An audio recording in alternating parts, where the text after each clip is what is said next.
Hey guys! Welcome back to my channel. On today's video, magbibigay tayo ng bagong update regarding sa work holiday visa sa Australia para sa mga Filipinos. Kung bago kayo dito sa channel ko, please do subscribe dun sa baba. And huwag nyo kalimutan i-hit yung notification bell para pag meron tayong bagong post, ma-update kayo agad. So, not only Australia, on the coming days or weeks, I'll be sharing with you other countries. Kasi para naman to sa iba na you think ayaw nyo ng Australia, probably you want other Asian countries or even European countries. I-share ko sa inyo yan isa-isa, guys. So, sa mga nagsubaybay dito sa ating work holiday visa sa Australia, alam nyong nakapost tayo ng part 1, part 2, and part 3 ng videos. And gaya ng sinabi ko, as I promise, every time I update, I'm going to update you. So, yung last kong post about this visa was February. And then, nung March, which is last month, may bagong update ang Australia for us. So, eto na. Kailangan nyo malaman tong update kasi, kaya sabi ko, kahit gusto ko mag-rest today, actually, to be honest, gusto ko mag-rest today. I said, okay, kailangan ko kayo i-update kasi I know nag-aabang kayo ng update and I feel that I have to give you this accurate update since marami sa inyo talaga nag-inbox, nagtatanong and all. I would appreciate kung yung question ilalagay nyo sa comment section para mabasa ng iba. Kung same man yung tanong niya, mababasa nyo na rin yung sagot ko. So, hindi na tayo paulit-ulit sa pagsagot, guys. Marami pa rin nag-inbox sa akin sa TikTok, Instagram, and Facebook. It's okay. Pag may time ako, I'll make sure na re-replyan ko yung mga nag-message sa akin. I'm sorry kung meron ako na-skip. So, eto na. Let's proceed. Eto na yung bagong update na you need to know. Everyone need to know because it's very important. Dun sa bagong update ng Australia last month, they will only allow 200 Filipinos every year. So, which means may quota. Hindi pwedeng more than. So, kung kayo, plano nyong pumunta at gusto nyong itry ito, kumilos-kilos na kayo. I know na wala pang official launching date. So, wala pang date kung kailan pwede mag-apply. That's very clear. Wala pa tayong specific date na in-announce ng Australia. But I'm pretty sure it coming soon. Kasi sure na talaga siya. So, ang mangyayari nito, guys, 200 Filipinos can go to Australia to work and holiday or study, whatever you want. Pwede mag-work, mag-study, kung ano yung plan nyo, pwede, for 12 months. Okay? While, ang Australians naman, pwede silang pumunta sa Philippines with the same requirements, 200 Australians para mag-work, study, and holiday. So, it's an exchange. So, hindi lang Filipinos, kundi ang Australia are allowed to go to Philippines. So, alam ko ang dami. Malamang ang daming gustong pumunta. And limited lang to 200 every year. So, very important na kung kayo ay talagang qualified at hindi kayo sure kung qualified kayo, please, hinihikayat ko kayong panoorin nyo po yung part 1 ng video.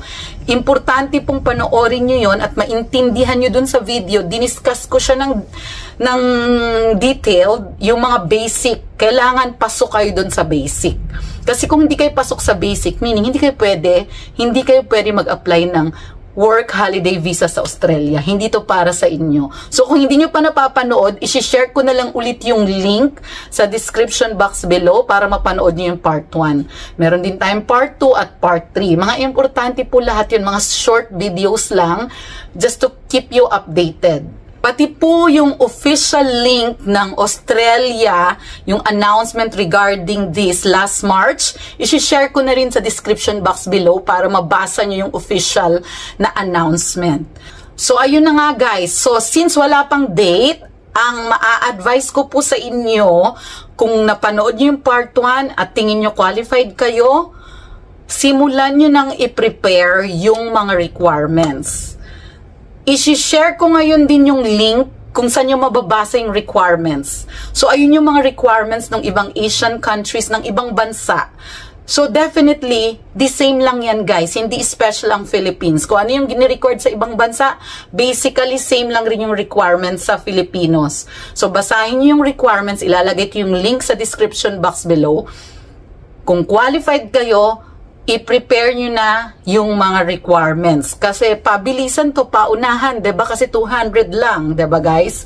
So I think yung pinaka medyo hindi madaling requirements is meron talaga siyang required na pera, savings, or let us call a show money. So, syempre, sinisure nila na pag pumunta ka doon, meron kang money, kasi wala ka namang work, pagpunta mo doon, wala ka pang work agad, 'di ba? So, kailangan may pera ka para sa rental mo, sa pagkain mo, sa gala-gala mo, yeah, they make sure that meron ka nun. Kasi wala ka pa namang work. So, hanapan nyo ng paraan na meron kayong savings na ipakita pag-apply ng visa. And meron din nagtatanong, sasagutin ko na, saan po na agency mag-a-apply? Guys, as of the moment, wala akong nire-recommend na agency to help you do this. What I recommend, kung college graduate naman kayo or college level, I'm pretty sure, marunong na tayo magbasa, marunong na rin tayong umintindi, pwede nyong gawin yung application via the online. So, straight away, dun sa website ng Australian Immigration, kayo na mag-process para makasave kayo. Kasi guys, wala namang special treatment kung agency yung mag-a-apply for you. Wala yung bearing, wala yung whatever, walang positive impact. As long as basahin nyo ng maayos yung requirements, apply straight away from Australian Immigration website, kumpletuhin yung make sure everything na inas dun sa requirements you will provide during your application. So saka na natin pag-usapan yung application dahil wala pa namang application para hindi umaba yung video. I just want to update you na may bagong update ng Australia last March na maximum of 200 Filipinos lang ang i-allowed every year. So, ayun guys, I hope nakatulong ang update na ito. And please subscribe at hit that notification bell kasi definitely every time I update, I'm going to update you. That I promise to you. Hanggang mag-start na yung application, pag meron akong anak na gustong pumunta doon, which since mga adult na yung mga anak ko, at may college graduate na din ako, guys, yes, meron na akong graduate and kung in case nagka-interest sila, let's see, i-document natin yung pag-apply at i-share natin yung experience. So make sure nakasubscribe kayong lahat and I'll see you again next time. Bye!